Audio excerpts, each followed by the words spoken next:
So now we're going to talk about, let's say for me, pretty much everything inside 130 yards. For you, it might be everything inside of 100 yards. But why is that important? Well, all of those shots, basically, I'm playing off this lead leg. In other words, I'm just standing on this lead leg hitting it. There's virtually very little, if any, force going right to left, because that's a speed producer that I don't necessarily need.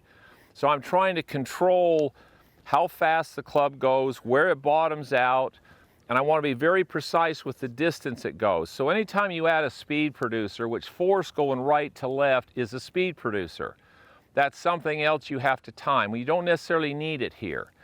So I've got the back of the ball pretty much in the middle of my body, the back of the ball.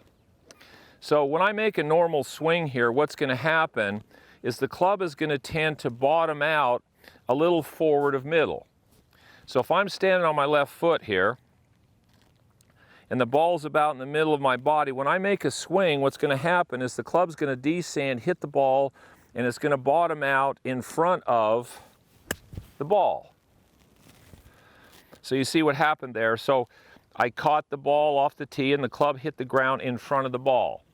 So for every shot I hit up to about 120 yards, basically I'm playing it with the ball here, back of the ball in the center of my body, and I'm playing right here off my left leg. Now, my right foot is on the ground.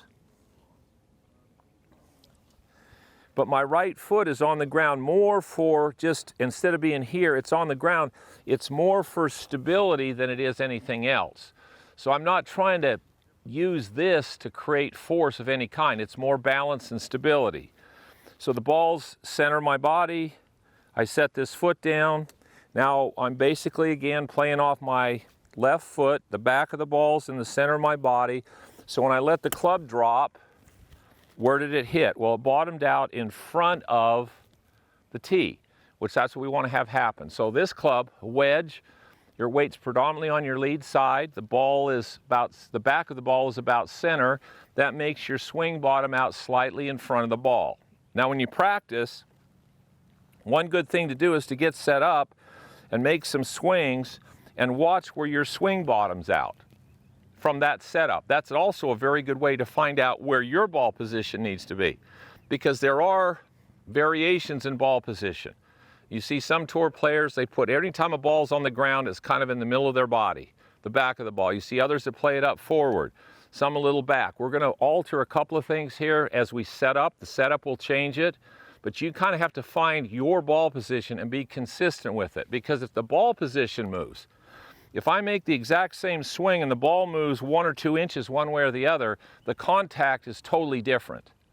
So now all of a sudden you either hit a little fat, you hit a little thin, you hit it high in the face, low in the face with exactly the same swing. So you've got to be really disciplined with how you set up and where the ball is if you want to be consistent with how far it goes and how solid you hit it.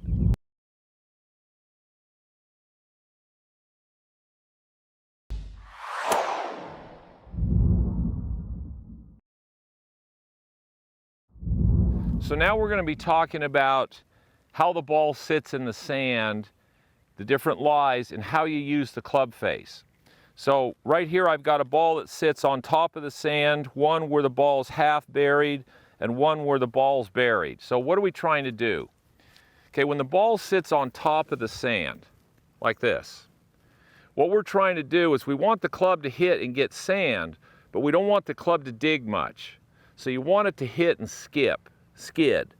So that's where we're using what they call the bounce of the club. So you want the back side of the club to hit the sand first, because we don't want the club digging in the sand.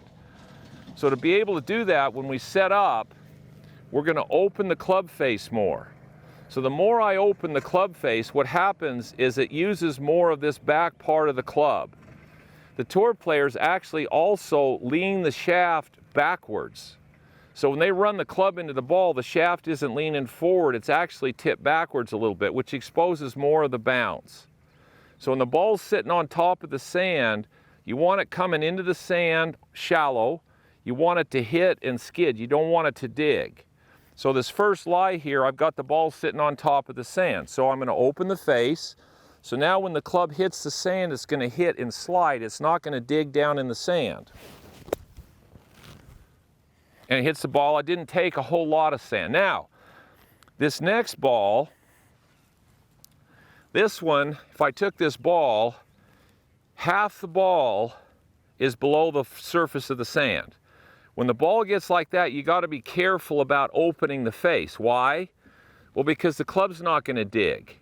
So we need the club to dig into the sand a little bit more than we did on the last one. So now what we're going to do is take the club face, and instead of opening the face where the bounce works, we're going to square the face a little bit more, so when it hits, the leading edge and the bounce hit, so the club digs a little bit more, so it gets down in the sand far enough to get under the ball so it throws the sand and the ball out.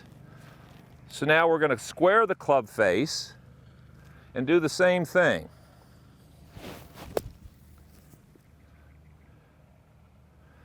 Okay, so that took a little more sand. Why?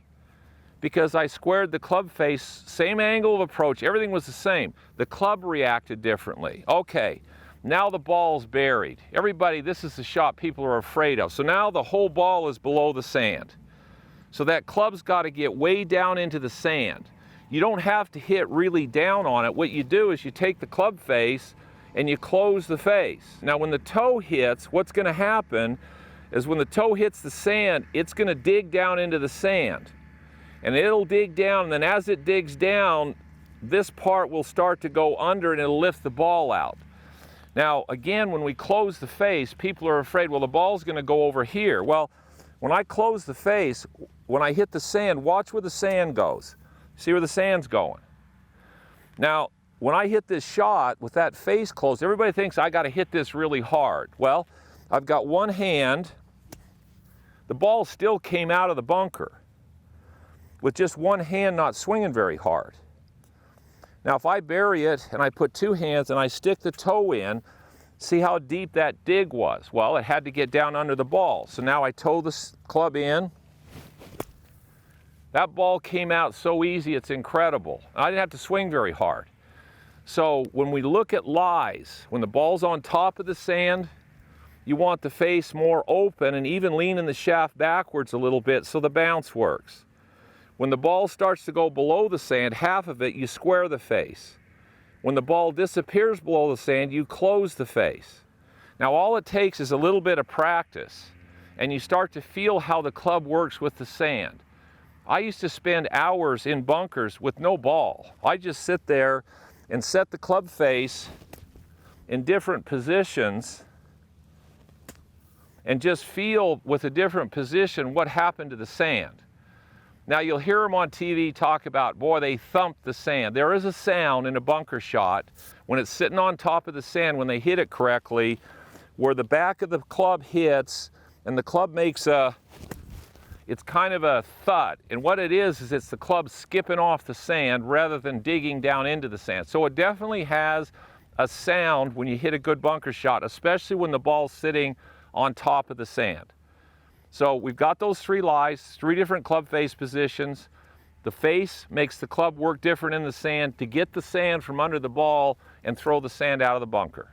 Want to roll it like Rory or putt like Scotty? Now it's your chance with the Malaska Golf Pro Putting Prize Package. We're giving away the TaylorMade Spider Tour X putter, the same one used by Scotty and Rory. We're also throwing in a pair of Adidas Tour 360 golf shoes. Everybody's wearing them.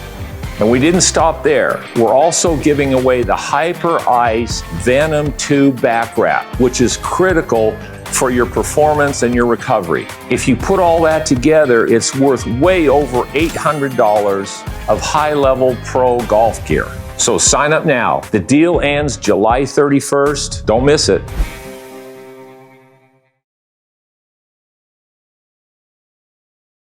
This is rolling the ball drill. So what we're trying to get here, all these golf balls now have lines on them. Now you're going to watch most all the tour players now put a line all the way around the golf ball. Now a lot of that they use, once they figure the break, they aim the line where they want the ball to start, and then all they do is they get over the ball and they just roll the ball down that line and the hole just gets in the way.